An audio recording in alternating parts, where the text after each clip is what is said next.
Hello, everyone, and just not minimize the. So today I wanted to share about my trip to the Philippines. It was very, very exciting. A lot of interesting developments there. I think that particularly the island of Mindanao, which I'll talk about, is some of the most advanced in terms of Three Angels' message and just different groups learning how to deal with each other. So I think that it might help us to learn from them. So I will start with a prayer. Father in heaven, we know that you have love for men all over the world, and you've created different nations and tongues and peoples of different cultures for us to learn from each other, for us to test the gospel with different minds that we might understand it better, and that we might learn from each other and learn more about ourselves, but also more about your goodness and how your ways work for all men. And so I just pray I would honor my friends in the Philippines with this talk, and that they would understand if I say anything. I hope they can see it in a positive light. And thank you in Jesus' name. Amen. So I got a lot of slides. So I want to start here. The third angel's message, Revelation 14:6. It says, "I saw another angel fly in the midst of heaven, having the everlasting gospel to preach to them that dwell on the earth, to every nation, kindred, tongue, and people. And the last shall be first, and the first last." Philippines is, I think, the only Christian country in East Asia, and often in Thailand, we tend to sort of look down on the Philippines because we think that they're poorer than us, and they have to come to our country to teach English. But in many ways, they are blessed because there are Filipinos everywhere. And if they get the message, they will start a church in every country. I know in Thailand, you can go to any town almost in Thailand, and there's a Filipino home church, Adventist church. It's pretty amazing. They're willing to teach English in the middle of nowhere. And they support each other through church. So I think that oftentimes, even in Thailand, the people that we look down upon are those that kind of get the gospel first.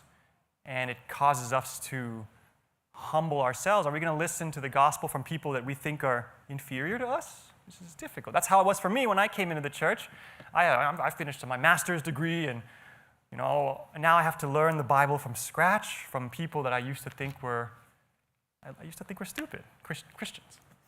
And that was a good process for me to go through because I was a very my friend used to call me in university.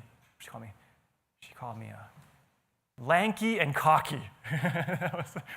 I was a very arrogant young man. So it's been good for me.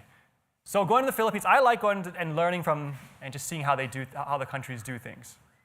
I spent most of the trip in Mindanao, which is the southernmost island, famous for having the recent president, Duterte, who is kind of a strongman president, and killed a lot of drug dealers.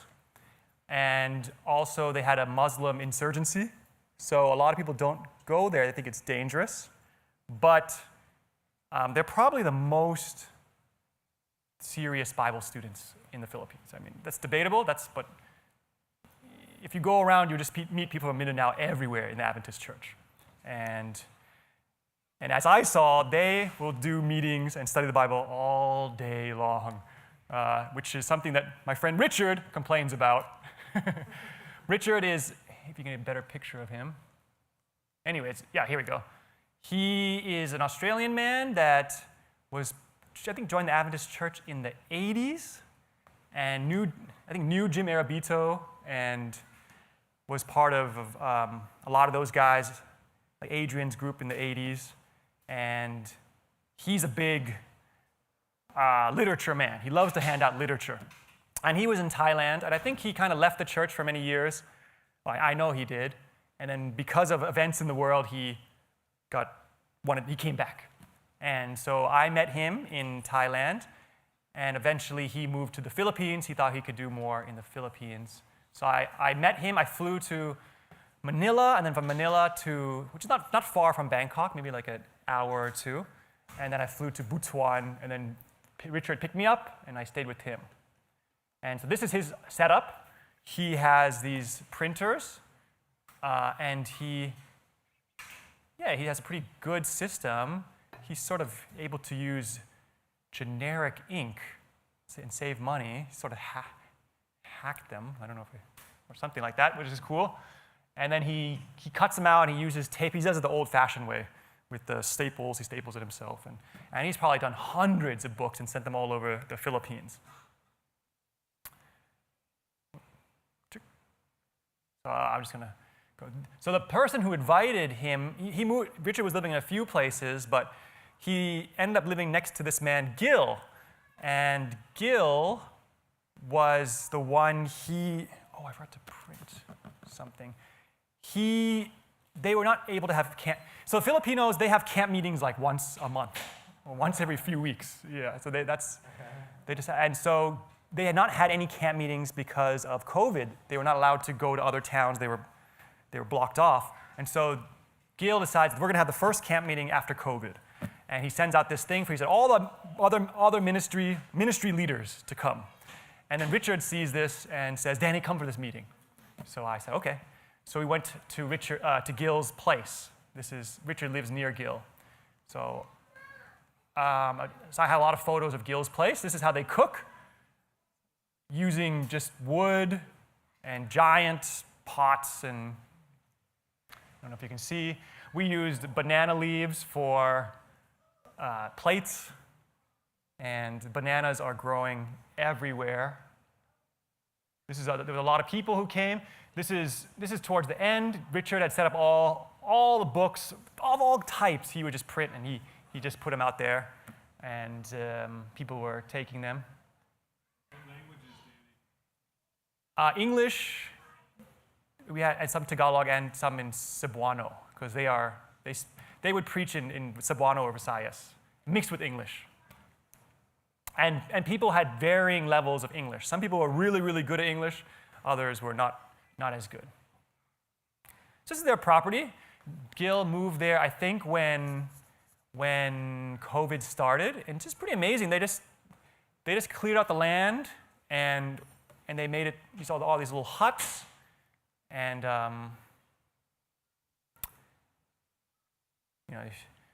talk about that later.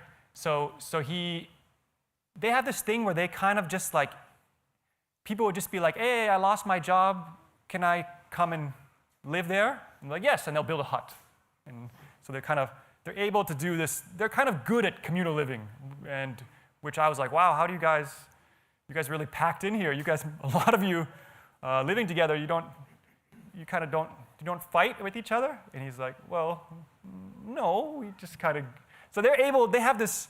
Philippines is like one of the most dense countries in the world, so they're like used to living like 6 people in one room, like sardines. So they kind of are able, even in these camp meetings, they would just come and set up hammocks everywhere and just live like very in sort of tough. They're used to living in tough circumstances. This is their sort of church they had built, called the Bethel House, and they would come and have meetings in here. And a lot of people would just hang out outside too, which is kind of nice. It was open air, so they could hang out outside. They could hear, and there would usually be people always cooking. They were always cooking on the other side, and they would grow stuff, and they would, yeah. Yes, it's nice. It does feel like you're not trapped. You can kind of walk, and especially for me, because sometimes I don't understand the language. I would kind of like, listen, I would kind of hang out with the kids and then hang out with other people and come back. They would, I'll show you. Yeah, they would do like this. Oops, this is another photo. So they would have one person, this is kind of their system. Usually one person would sit here on the computer while one person was preaching, and they just had scripture and Ellen White just in their mind. And they would say, in this case, yeah, so he would say, hey, desire ages 141, and the man on the computer would type it up, and it would pop up on the PowerPoint, and then they would read it, and then they would preach about it, or they would explain it in their own language. So mostly the quotes would always be in English, and yeah, just amazing that they had so much things in their just memorized. I was actually very impressed by the preaching. I would say that it's quite extended. The sermons, they can, which, I'm guilty maybe last night, but so. This is Richard, that's me, Richard. This is my friend Tim. Tim he was one of the main speakers, and I thought that the man in glasses who's talking to Richard, and Tim, I told him, I said, you have to record your sermons. I mean, it's clear that he's just preaching with a lot of power and charisma, and so I said that if I'm coming next time, I'm going to record you. I've decided I'm going to set up my cell phone and record it, and I bought a little mic to connect to my cell phone. I said, hopefully I can just set it up in a very simple system. Because they're kind of like shy. They're like, oh, we don't want to record. But I said, you got to record. Yeah, because I thought that he would mix with English, so I could kind of tell what he was saying. And so he's a big character of God, man, and he really had this profound testimony with his sermon about how he used to be such a rigid, he was a convert to Adventism, very hardcore. He sells medical equipment, and he became a very hardcore prophecy, the world ending, we got to set up, we got to move to the country, and sort of ran his family like a taskmaster, and he just had this powerful testimony how the character of God helped him to relax. And he had his son there. I think I have a picture of his son too.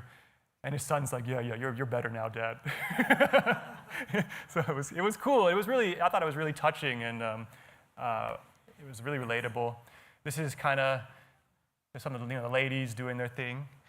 Love the bamboo construction. Yeah, I like it too. Like that's their tower or something like that. I don't know what they were doing with that. You can see the hammocks under there. They were sleeping in hammocks, just out. I don't even know if they had mosquito nets, which is, oh man, I don't know. Where did you sleep? I slept in Richard's house, so I was nicer. So. Like they got some tile in there. Yeah, there's some. Metals. But there, I did have my time sleeping in the tent too, and I was praised by the locals, saying, "Danny, we like you. You're adaptable." So, oh, thank you. But I told my parents. I said, "Man, maybe 3 days in the tent, and I'm starting to feel like, because because they had tents like on concrete." How was the weather? Hot, really hot. Yeah. No air conditioning. No air conditioning. Yeah. Rain, yes, they had big. This is just some of the food they had. They had big problems with rain. And actually, Richard was saying, "Oh, Gil, man, I don't know if he should have built his land here. It's going to get washed away." Because just before that, and I think I'll have a photo of this cooking. Yeah, so they would shower in this river next to their property, and it looks pretty dry there, but during the monsoon, this whole thing just filled up. And they used to have, in that middle ground there, they had hundreds of coconut trees, and they're all just crushed. And Gil was like, "Man, I don't know, they're going I'm worried for them," but Gil says, God will take care of it. And the Filipinos, in Thailand, I go to the Filipino church often, and every year there's a fundraiser for a hurricane that's destroyed everything. So I feel like they're used to rebuilding, losing their house and rebuilding again. So they're tough. They're pretty adaptable. And regarding the coconuts, man, imagine these little kids with machetes just slamming these coconuts open. Yeah, they're tough. And I was like, "Oh, you sure?" Imagine, I don't know, maybe it would be like Mac using a machete. Yeah.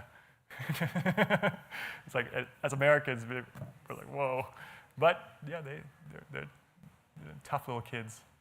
Even the local, Gil, he would even just take care of what he called the barrio kids, or the just local kids that have no parents around, and they would just come and hang out. in his place, and he would teach them English. And they would come and go just freely. Like many of them, too. So that's the property. Yeah, it's pretty cool. Yeah.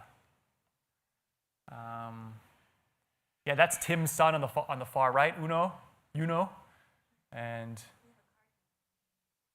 yeah. Yes. Yeah, right. And another guy, I'll talk about him. There's a lack of jobs in the Philippines, so a lot of young people just enter into missionary work, and they'll just say something like, "Hey, can I just live with you and just work?" And they kind of like make it work. And then there's so many different ministries, they're really big on country living. So like oftentimes the young people will move from ministry to ministry and learn different skills. Very, very, very interesting. And then oftentimes in the end start their own ministry. They find some land. So this is some, I'm not sure, root, taro. They had lots of interesting food. They ate the banana stem too, which the banana flower, but also the banana stem, which is pretty unusual. So you can see he's got his quote. Tim's got his quotes. These are sort of common. That heaven will be an unpleasant place for people who don't like the principles of God. These are some of just the local kids.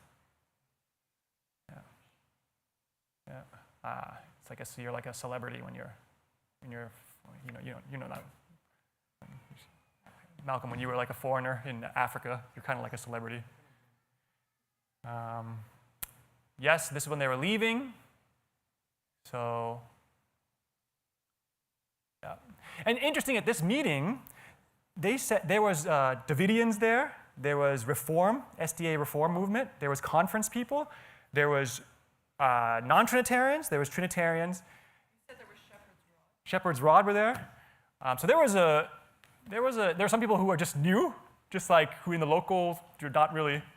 So they're sort of able to kind of, Gil did tell me in the past that they used to have big fights, but he said that because of COVID, they've kind of like missed each other, and it caused them to like, and because of all the problems with vaccine and COVID stuff, a lot of them started doing country living, and they started to bond over country living. They were sharing information, so they started to make, so they had like something to discuss besides just arguing over doctrine. Yeah, so and he said that they were able to get along. So different presenters were presenting different things, and they kind of people would listen, and so I thought it was really, really good that they could do that, and they were sort of mature. He said this was a new thing, especially because of the emphasis on the character of God recently, just to be respectful. That's Tim. Tim is one of the main guys, and his thing is more character of God. Some of the others, their thing is the Father, Son. So the feast, Gil is into the feast. Some of the other people are into the feast, but like talking about the statutes, but it's still a new thing. I'm not sure if they're having a feast right now, or I know some people might have, but.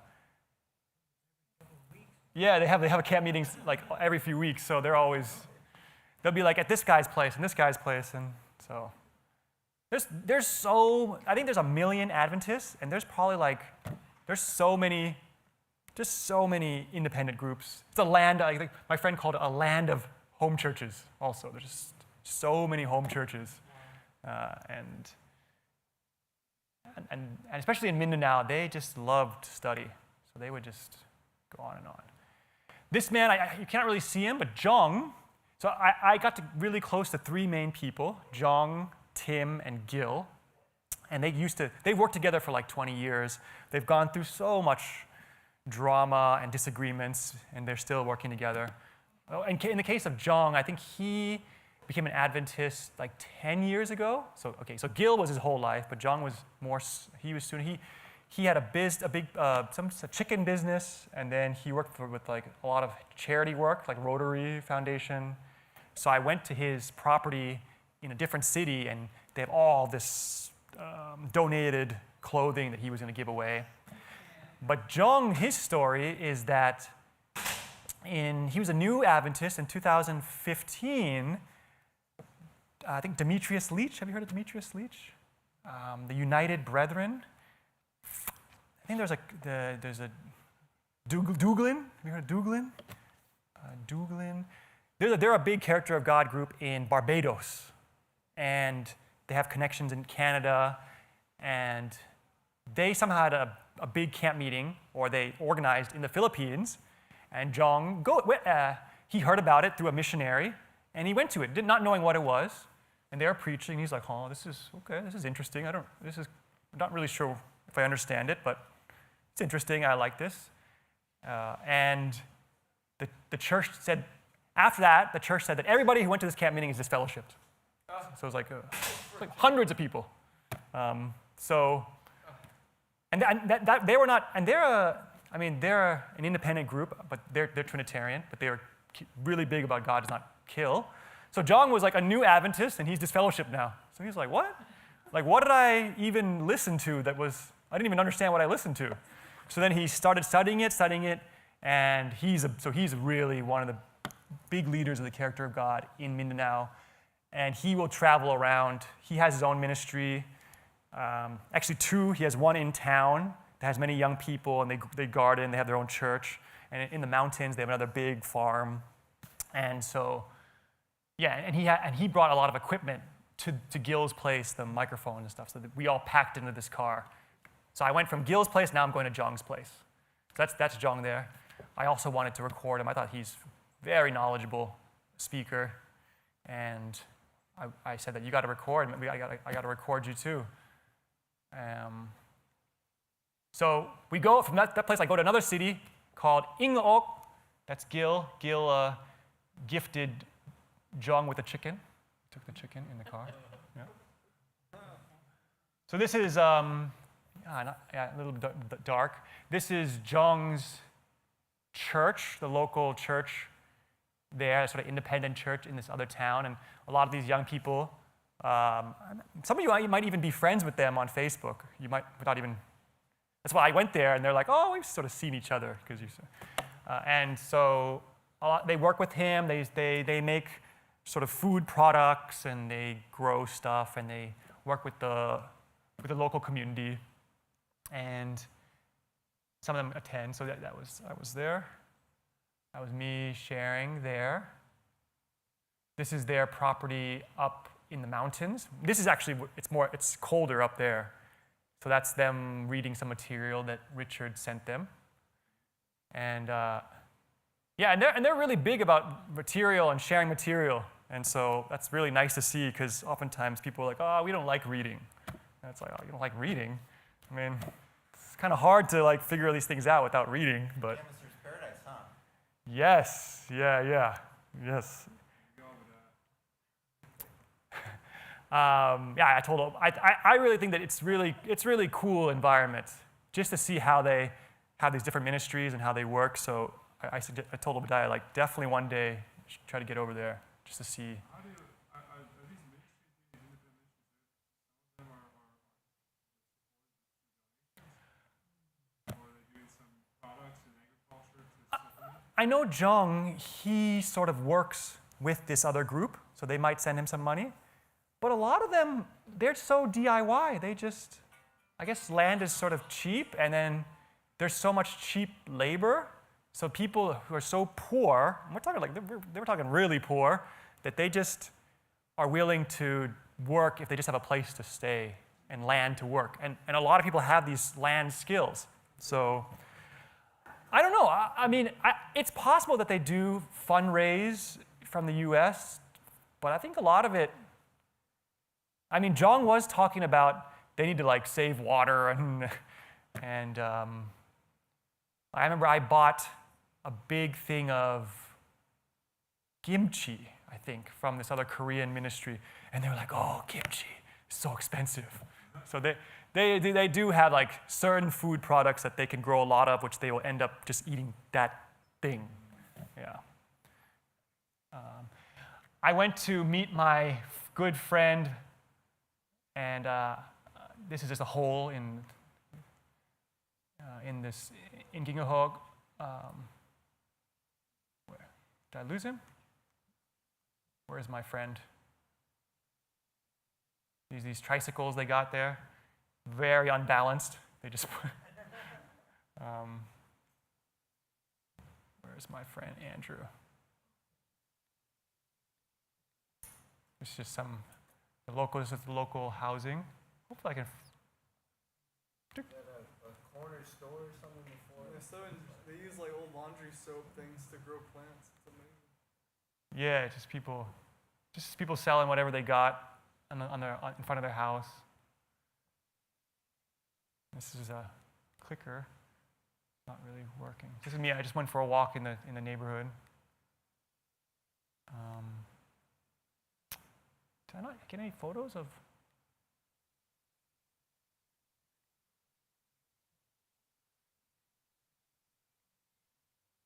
Man, this clicker is not working, especially. I want to talk about my friend Andrew. Who's seen this man? This is Mr. Pro-Life Andrew, very famous man in Adventism. When I first joined the church and I went to the Sabbath school, I was so new. I was just, blah, blah, Jesuits, this and that. And Andrew happened to be there in our little Sabbath school discussion. And so right after we finished, he talked to me, and he was maybe one of my first. In the Philippines? No, and this is he used to study he studied theology in the Adventist University in Thailand. So we're transitioning to Thailand now? So now he's in the Philippines. I hadn't seen him for like 5 years, but I'm just saying that our history is that he was my first friend, my first Adventist friend in 2012. And he was like, he could tell I was new. If you don't know Andrew's story, it's very interesting. He was a getaway driver for these criminals in his early teens, and he got arrested, and due to a difficult law, or the law really cracked down for some reason, and he went to jail at the age of 16, and because of his offense was so bad, they put him in a regular jail, but because he was so young, they said it's dangerous for him, so they just put him in solitary confinement for 2 years, which is, I think it's a human rights violation or something like that. You can't just they said, it's too dangerous for you to be with the regular population, so he said he was 2 years in solitary confinement, and that's when he became a Christian. Yeah, and he was in jail for, 10 years or so. And he's really into missions. He speaks Spanish. He came to Thailand, studied theology, and he's a good friend of mine. He married a Filipino lady, and he moved to the Philippines, and now he makes videos. He does a few subjects, but his big thing is he's a YouTuber, and this is his YouTube setup. He makes videos about abortion. He's really anti-abortion. He probably knows more about abortion than almost anybody in the whole world. Yeah. When he studies a topic, he just gets into it. So, yeah, me and him I was really, really nice to see Andrew, I really think that, when we're doing things that are not popular, it can be really hard. And even though Andrew is, he still pays tithe to the church. His other issue is tithe, and he got in a big argument with Daniel Mesa. He's like, you got to pay tithe to church no matter what. And I don't have an opinion on that, but he's still a Trinitarian, and he still loves the church, but he's seen by the church as being an enemy of the church because he keeps talking about abortion in Adventist hospitals.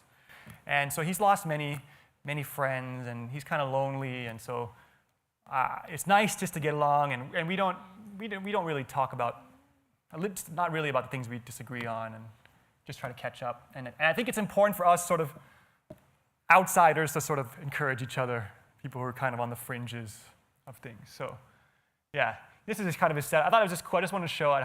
I don't think he'll mind showing us his setup. So if anybody wants to be a YouTuber and then wants to know how Andrew does it, that's kind of how he does it. And he uses the green screen, and he'll have things pop up behind him. And you'll just see him. He'll just be in his in his room, shouting at the at the camera. And I was talking to his wife, and his wife was like, "Yeah, he seems a little more chill when you're here, Daddy." Usually he's going ham. Yeah, he had when I was there, he's like, "I got to make a video like on Neil Nedley," and because anybody that finds something will send it to Andrew and be, "Andrew, make a video." So what he did when I was there was his video, and you can look, I think it's online, was Neil Nedley saying that the number one cause of death is heart disease. And Andrew's like, that's not true. The number one cause of death is abortion. That was his video. And this shows that how much we have absorbed the thinking of the world to think that abortion is not a cause of death. Have you heard the new number one cause in many countries? Unknown. Unknown. Huh. Interesting. Yes. Yeah. So that's it. Yeah, that's Andrew doing his thing. So Andrew sent hundreds of letters to conference leaders. That's his. He likes to write these letters, and so his wife is a doctor, and she's actually, interestingly enough, she is a DJ, delivers babies. So, anyways, yes, they kind of, yeah.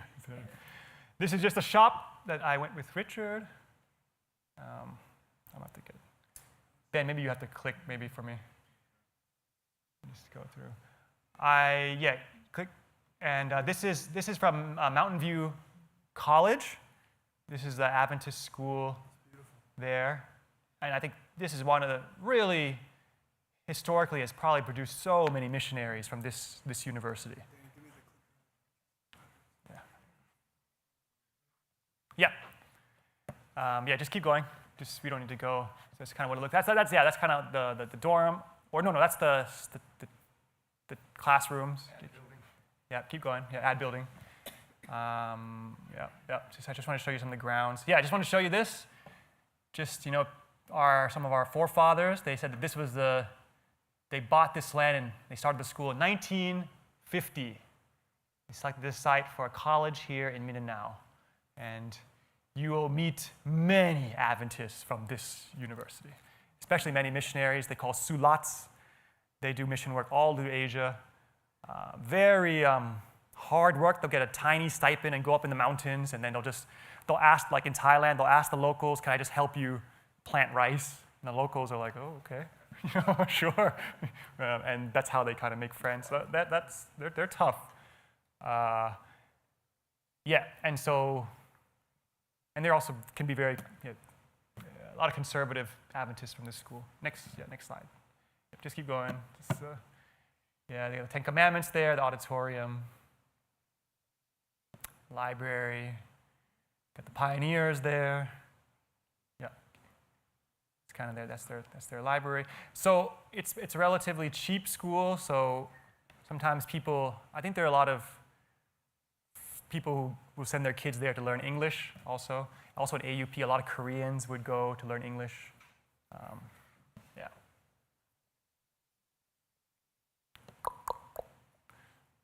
Quick. This is that was their radio station.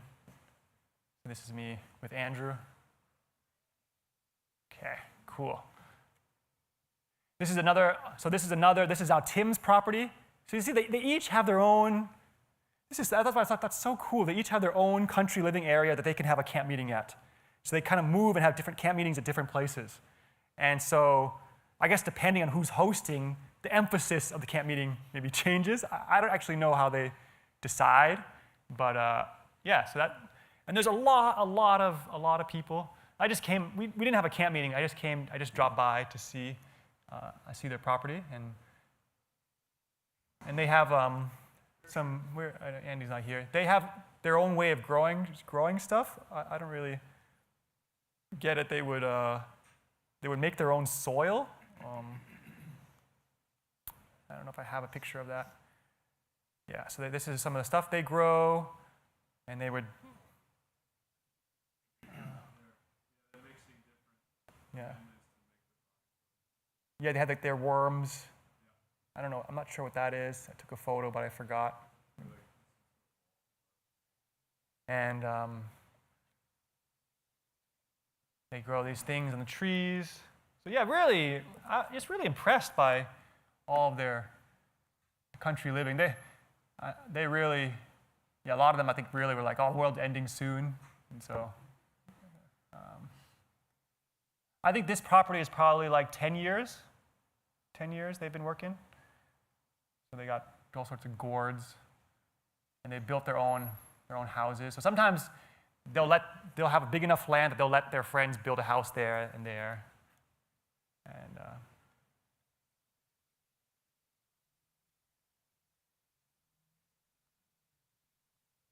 yeah, so yeah, kind of hilly. I wouldn't be the best at explaining this stuff, but he was trying to show me.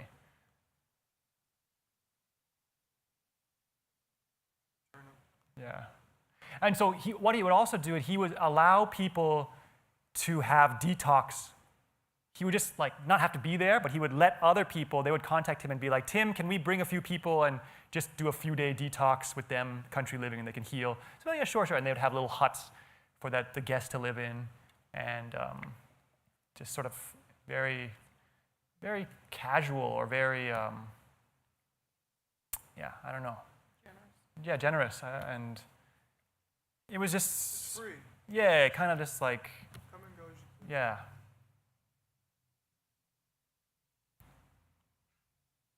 I think for a lot of us, we would consider that very like, you know, we're kind of more about private space. You're imposing yourself. Yeah, but they don't really have this private space thing. They're kind of in each other's space, I guess.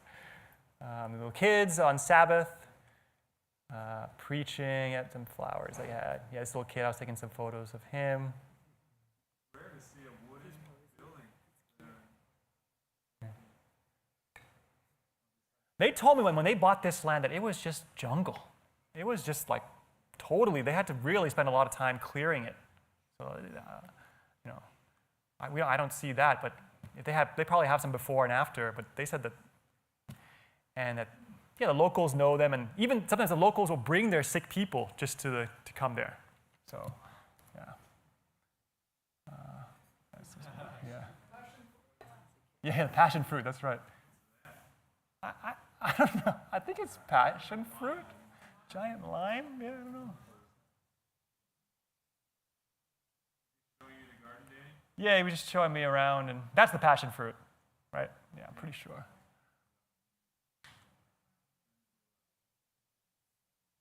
So that's the banana stem, right? A stalk, yeah. That's cool. I never knew that you can eat that. They said that we're poor, but still we get bored of bananas. There's just bananas everywhere. That's their food. They were celebrating the mom's birthday. Here's another thing. Like Tim, who's like so conservative, yeah, that's his sister Golda, and she's like has a fashion company, and like sells makeup and comes in. She like drives into this mountain property in her like nice car and comes out. And I was like, wow, this is kind of cool. Like you guys are so different. Yeah, bleach blonde hair. But she's cool in her own way. But yeah, they're just. I think she's still a Sabbath keeper. But so. This is I think Tim's. They own a hotel, and next to the hotel, he let somebody open up a vegan burger place. So this is like a vegan, just a little shop, and I ate there. Just got some food, and they have some of our books just like there for people to take. I showed Nicholas in Sweden. That's Nicholas's book. That's some vegan burger. It's probably, yeah. What do you call it? Yeah. It's not the healthiest vegan food, but it's still vegan. It looks so good. So yeah, that's just cool. Like they're trying to help each other and support each other. I went to Tim's office. So this is him in his office, and every morning they have worship in their office. And these are just not Adventists, they're just all sorts of different, it's just normal for them to have worship. So he's like, Danny, can you come and lead worship in our office? So I came in, I just shared my I usually would share some variation of my testimony with how we have Jesus is our, comforts us in this difficult world. Something like that. That's what I would. No, I think most of them are not. They're just, but it's such a Christian country that worship for them is so normal. I was saying that, wow, that's very rare for companies. Oh, there's morning worship in most places. So yeah, they would play guitar, they would sing, and then they would worship. And these are management. They're not even, so that was really, really cool. I just found something, I don't know what I found that, okay. It's just some silly stuff. So this is one of the last places we went to. It was another group they were studying, and so they were doing meetings there. You can see they just set up tents, and they were all just living just there, and they would wake up and just they would start having meetings at 4 a.m. Yeah, so I was in that tent, and I hear them preaching, and I get up, oh no, and I'm just, yeah. Are you up at 4 a.m., Gary? Okay. Yeah, so then they would kind of go through the day, and I shared there, and different people were sharing. This group has just, some of these are older people, so they're not working, but literally they've just been studying every day nonstop for 3 weeks. By the time we got there 2 weeks into their, I don't know what you would call it. It's never-ending Bible study. They were just studying. That was a trip. Yeah.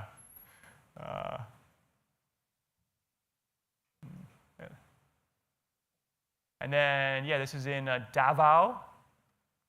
That's the bigger city nearby. Yeah. Thought this was interesting. This is a Duterte quote. A leader must be a terror to the few who are evil in order to protect the lives and well-being of the many who are good. That's interesting. Mangoes. Yeah, you like that? Yeah, so I slept in that tent right there. So when they started preaching in the morning, I heard it. And it's not that easy. Is it a tree? Yes. Yeah, you can't really see it. It is a tree. Yeah. So they were just this is in somebody's backyard. We were just eating lots of fruit. This is a new fruit that I had. I never had that before, called marang or mafrang. It's sort of like a variation of durian, the middle one. Yeah. Pawpaws or mangoes or yeah. Eating that. So yeah, that's Gil there. Gil is sharing. So, They have stinky toe. what is that? It's a fruit. Stinky toe. Smells like Maybe. tastes good. Huh. And the kids hanging out. And lastly, the last place I went to Baguio to see, that's in northern Philippines, the very north. It's kind of more mountainous. It's more developed. Yes, famous for the terraces, and kind of they call sort of Scotland or something. I went to see Sean. So Sean, I think some of you guys know Sean. He's living there, and we were just. It's more developed as a mountain. Well, the whole Philippines is kind of mountainous, but this island is the island, the island that Manila is on, is more developed. Yeah. But once you get to the mountains, it's not developed. I just mean the city. The city of Baguio was more developed. But Sean lives outside the city. And so he just found a local home church. And so he invited me there. We go to this church. That's Sean Stanley? Yeah, that's Sean Stanley. Yeah. Sean, man, he eats a powder diet. Man, that's a new thing for me. He likes to grind everything into powder and eat it. The Filipinos are like, what is this guy doing? He take beans, bake them, and then put the beans through his grinder, and then grind them into bean powder and eat them. He has stomach issues. He puts it on salad and. We he also grows grass and then grinds it into his own green powder. Yeah, I've never seen anything like it, so yeah, it's pretty. I guess you got to do that when you have stomach issues. Yeah, yeah. So we went to this house and we had worship in this house. So this is just like a little home fellowship and shared with them. That was really cool. And they showed us, the back property. This sort of terraced rice fields. Kind of looks like it's all rice. Like the buffaloes. I saw people riding buffaloes, and that's weird. Like in Thailand, we have buffaloes, but I don't see people riding them. But I guess in the Philippines, I feel like Filipinos are more like Thais, but like wilder. And What about the mountain ties, Danny? yeah, maybe they do. I'm such a city boy. I guess I don't know. I don't know much. Maybe the mountain Thais do. Yeah, that's Connie, Sean's wife. Which one? The one in pink. She used to. Yeah, she was with some non-Trinitarian group. So actually, I think she shared it with Sean originally. Is she Filipino? Yeah. She's really cool. Yeah, she's really smart. And